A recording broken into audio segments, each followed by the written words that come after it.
Good morning. I just discovered that one of the YouTubes that I did yesterday was not recorded, did not get uploaded properly. There was a blip in the YouTube technology, which is okay. It happens. Technology is not a perfect world. It's a great world, but not a perfect one. In order for technology to work, it must be perfect. That's the other side of the argument. Okay, I shared the Entrepreneurial Aptitude Test, EAT as it was, as it is known, and I found it on a website called overdrive.com, overdrive.com, and an author, Matthew May, wrote an analysis of the Entrepreneurial Aptitude Test, and I want to briefly share it with you. My taking the test, my results, and how important it can be for you to take the test. Not only if you've been in business for over 40 years like I have, so I kind of get a validation of where I am in life, should I be doing the things that I've been doing.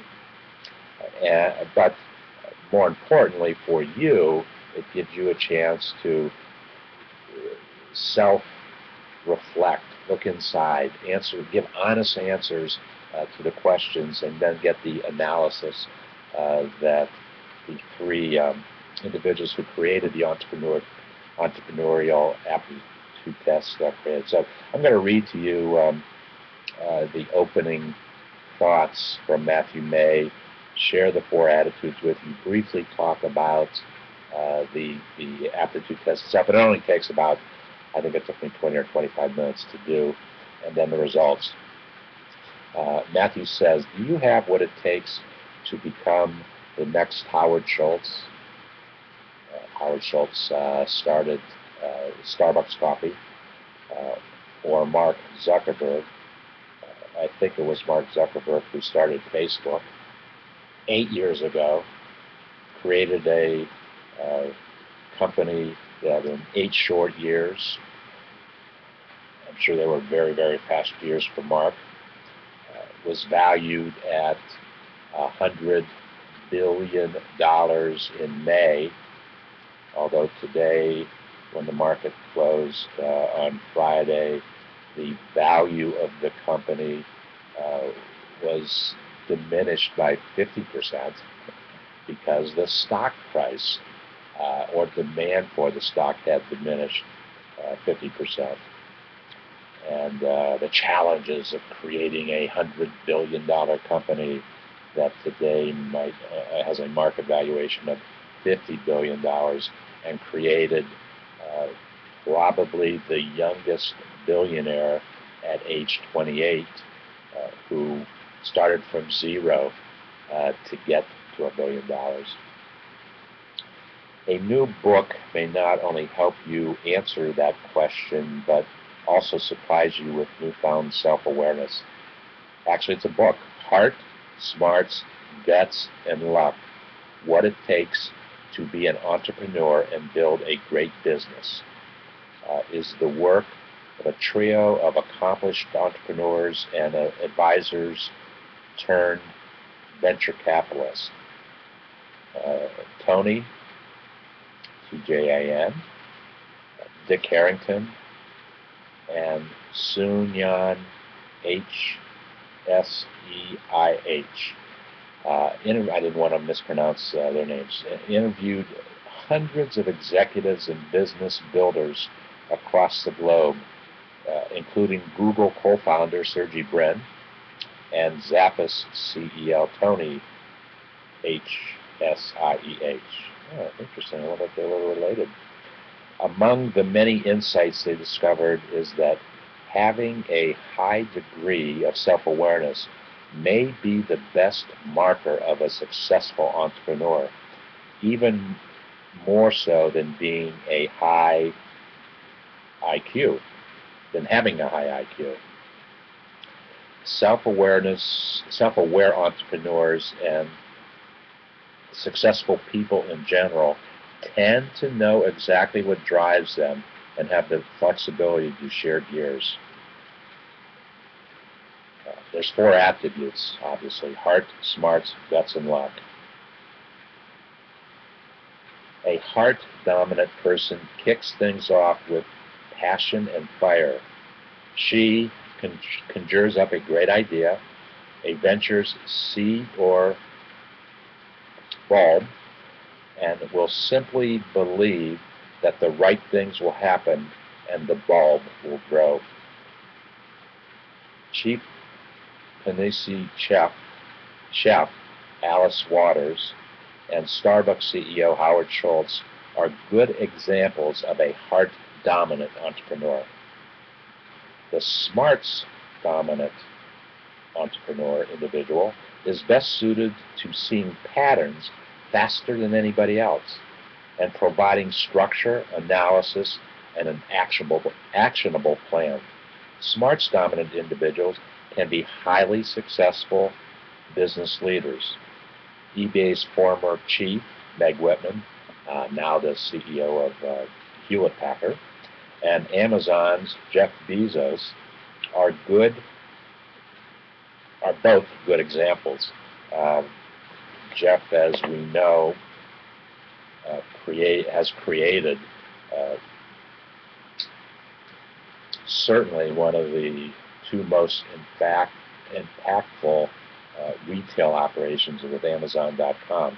And it took Jeff a long time to get to profitability, but his persistence and patience certainly won out, because his passion for what he was doing was tremendous, and he stayed with it, and he was persistent, and he was patient, and it has yielded great results to that point where Amazon.com obviously was started as an online business. Today, it is challenging the likes of Walmart because they are opening warehouse distribution centers in several communities. And so they've taken this online business, saw the success of what they were doing, and have some kind of master plan and strategy about distribution. So now they are very definitely in the distribution business and are building warehouses to support that need. Okay, we talked about a heart-dominant person, a smarts-dominant person. A third characteristic is a guts-dominant entrepreneur, and they have to be and have to initiate and try something new. That's what the guts are all about. They have the guts to endure and the guts to evolve. Nelson Mandela and Virgin Airlines CEO Richard Branson embody this trait of guts dominant. I follow Richard Branson very closely. I get all his Google Plus postings, and he is a tremendously interesting individual. I've heard him speak, not personally. I've listened to and watched videos that he has done, but I think his success goes beyond the guts. A very, very smart person. I can't comment on the hard part of it, but needless to say, extremely successful and one worth following and studying. Oh, here's the fourth one. Okay, let's get right into the survey. The survey only took me about 20 minutes, 25 minutes. It asked me my age range, my gender, my college, my graduate school experience, my current company, my years with the company, if applicable, this any companies where you were a founder or co-founder. Actually, there were 3 other ones. Here's what I checked. I've started a business, I've owned a business, I've built a business. So based upon those 3 responses, it went towards my analysis. And then here was a real interesting part of the survey. 1, 2, 3, 4, 5, 6, 7, 8, 9, 36 44. They asked for 40. They asked me to check 44, or consider checking 44 different characteristics. Select the adjectives that describe you. Here's the ones that I checked, almost all of them. Passionate, didn't check quiet. Open, didn't check rational, didn't check formal. Private, brave, patient, obsessed, visionary, decisive, risk tolerant, did not check maniacal, did not check risk loving. Let me stop and talk about that one for a moment. I am risk averse. I don't look at life in terms, and the decisions that I make in terms of risk. I just look at them as decisions that need to be made, challenges, whatever. And I think I was very, very fortunate in my life that at a very early age 24 to be exact, I bought my first business, invested personally $10,000, and so from that point on, I didn't have time to think about risk. I had to start to work towards a return on my investment by building the business, which I did. In 5 years' time, I 5 times the sales of the business that I had inherited, and it got me going. So I don't think about risk, and I'm fortunate in that factor because well, a lot of people spend a lot of time in thinking about risk and maybe not taking and pursuing a business opportunity because they're afraid of that risk and what that risk in making that decision, what it might do. So not a part of my thinking. I checked bold, empathetic, tactical, humble, analytical, purposeful, enthusiastic, inspiring. Did not check idealistic, but friends, people who know me probably would say I should have checked it. Casual. I probably should have checked casual. I didn't check it for whatever the reason. I am casual. I try to stay as simple as possible. I think those have been important to getting me to where I am today. I checked curious, amiable, competitive, resilient, outgoing, perceptive, devoted, fortunate, steadfast, optimistic, adaptable, strategic, trusting, persistent, courageous, conceptual, pragmatic, network, creative. Didn't check people-oriented. But as I look back, I really am people-oriented, but I didn't check it for the reason that I have pursued whatever it is that I wanted to pursue in life pretty much by myself and not building an organization of people. I tried it for 1 year. I was very successful. We as a company were successful. The team was successful in achieving the business goals and objectives that I had set just 11 months earlier. It took us 11 months to achieve our main level of our main goal. And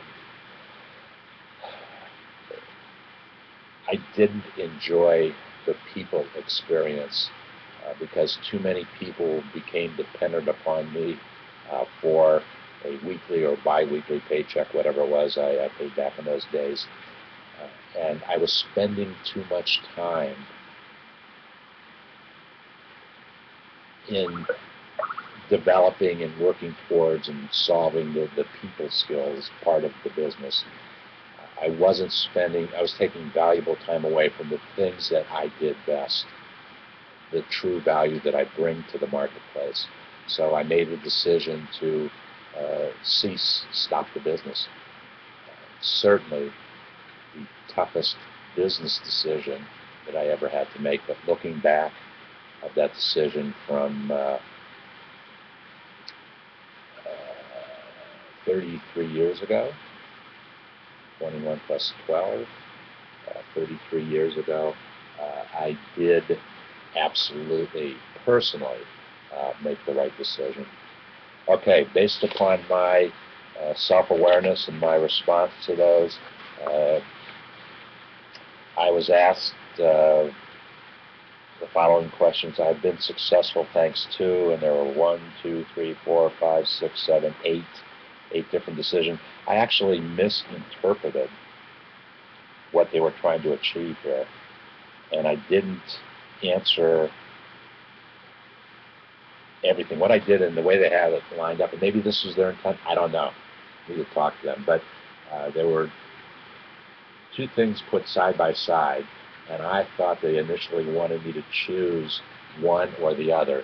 I'm not so sure as I look back on this if I made the right decision there. I wonder what would happen if I didn't look at it that way and just actually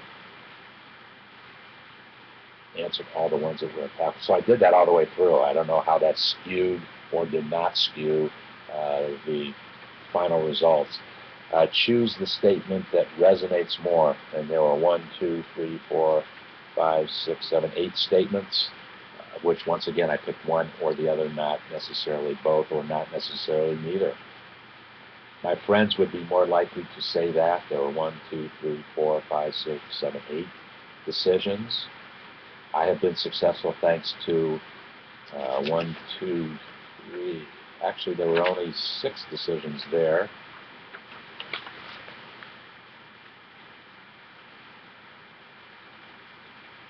And I could have answered more than one. So I don't know if I had answered more than one in each one of those choices, would I have had different results to my survey? Probably. I'll have to take it again. Then the last part, we're almost done. After these short answers, we'll have the results ready. I was asked 11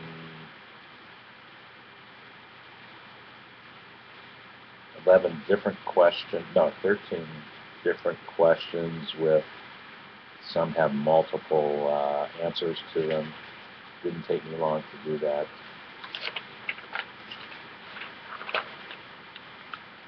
And so here were my final results.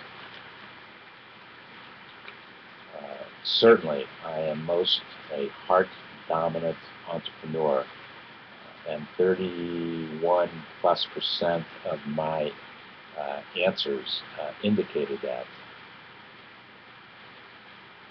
Pretty close in smarts and guts. Keep in mind, these are my perceptions of myself, and pretty close to 23% of each. 23% smart, 23% guts represented were reflective of my answers.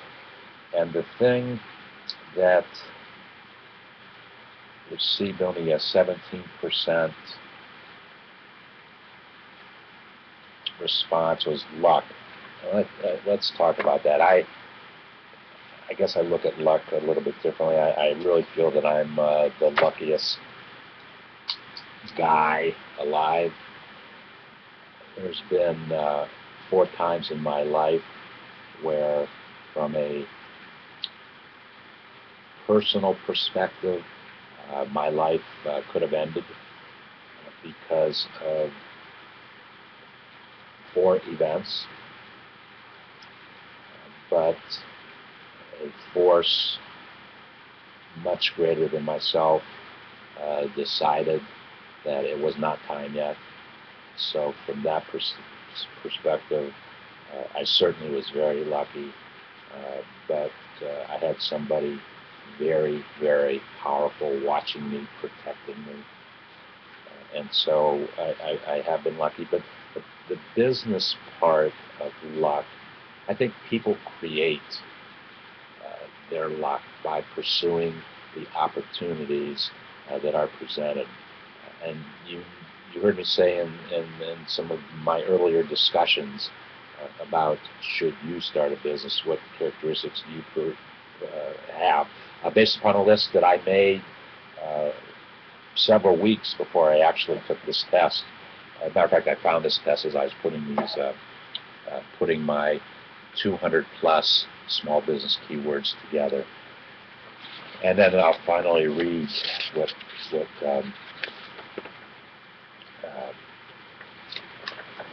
well, I'll let you read it. Well, I'll read it.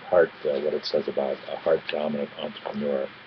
Heart-dominant individuals are the artists of the business world.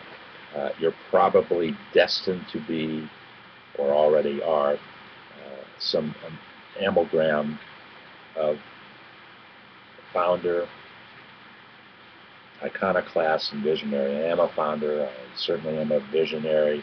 I don't know if I'm an iconoclast. You may be stubborn. Yes, I am. When it comes to your idea.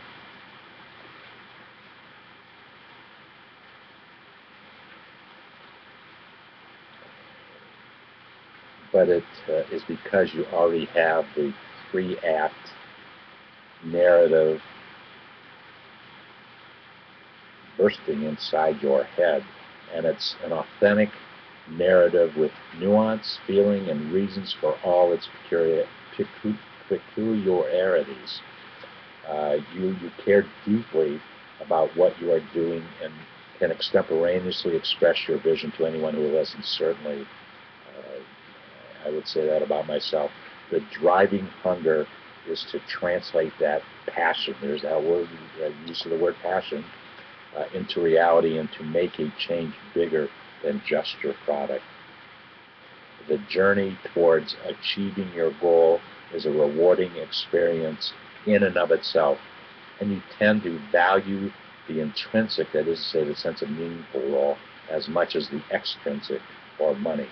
You heard me say that earlier when I defined my personal success. Whether you are starting or you are doing, you are inspired by a deep purpose that drives your decision-making ahead of everything else. The challenge for you as a heart-dominant individual might come at a critical inflection point of business growth, most commonly when it comes to scale an idea. At this juncture, hard work is sometimes confused with progress and systems, and systems and processes can be at odds, and soon as bureaucracy with heart-driven leadership style that is often founder-led and dependent. That's a great point. We're going to talk about this further, about systems and process. My friend and mentor, Michael Gerber, Michael and myself, 2 years ago, when I attended his dream room, he talks about it, and he talks better than anybody that I've ever read or researched about how important it is to develop a process and a system. It's not about the business idea, it's the process and system that can be built around that idea. And that's the key, or should be the key objective for an entrepreneur who wants to start a business. Michael and I have had great discussions on this, and I don't agree 100% with his thoughts, and so I was challenging him, and he was challenging me. And we've had great interactions with one another, and I appreciate the time. Michael has been called the #1 small business guru by Inc. magazine. They referenced that in his book, The Most Successful Small Business in the World. And we're going to talk about that book. I'm going to share those ideas with you because they've definitely been very impactful to me and my thinking. Also, Michael's book, The E-Myth, has been called the most important business book ever written. And in celebration, in the 25th anniversary celebration of that book, Michael authored a book, The E-Myth, Why Most Businesses Don't Work and What to Do About It. We're going to talk about this. This book was, he only printed 5,000 copies of the book, charged $100 for the book, and I was fortunate enough to be the 57th person to order and pay for the book. I've got book number 57 out of 5,000 with Michael's signature and date. Truly a very important realization of a dream of mine. And he's been so gracious in giving time to me. It was the first interview that I did at oursmallbusinesstv.com. New Year's Eve, Michael gave 1 hour of his very valuable time to share with us. And actually, it was the book he was just getting ready to bring to market. that we talked about. So we're going to spend more time with Brian Tracy, with Michael Gerber, with Barbara Weltman, a lesser known but certainly not less impactful individual. Barbara has been a wonderful supporter of our community, and for over a year at 9 o'clock on Friday mornings, I Skyped Barbara on this computer, and we discussed from her home different aspects of small business, specifically a specific focus on Barbara's an attorney, but has spent most of her time discussing, writing, sharing small business tax ideas. And this book is the 15th edition that she has written, working with J.K. Lasser, a firm who she started with in the early part of her career. And this is a 1995 investment that I make every single year as soon as the book comes out, because the value that I receive is maybe 1,000 times the 1995 that I paid for the book. Yes, I am very heart dominant, equally guts and smart dominant, and luck certainly plays a big part of my life. So I will post in this YouTube and in our in my Google Plus and in the community the name of the book, and I highly recommend for any entrepreneur wanting to start a business to take this test, or somebody who's been in business for a long time, so that you can really find out what makes you tick and what makes you continue and what makes you a successful entrepreneur.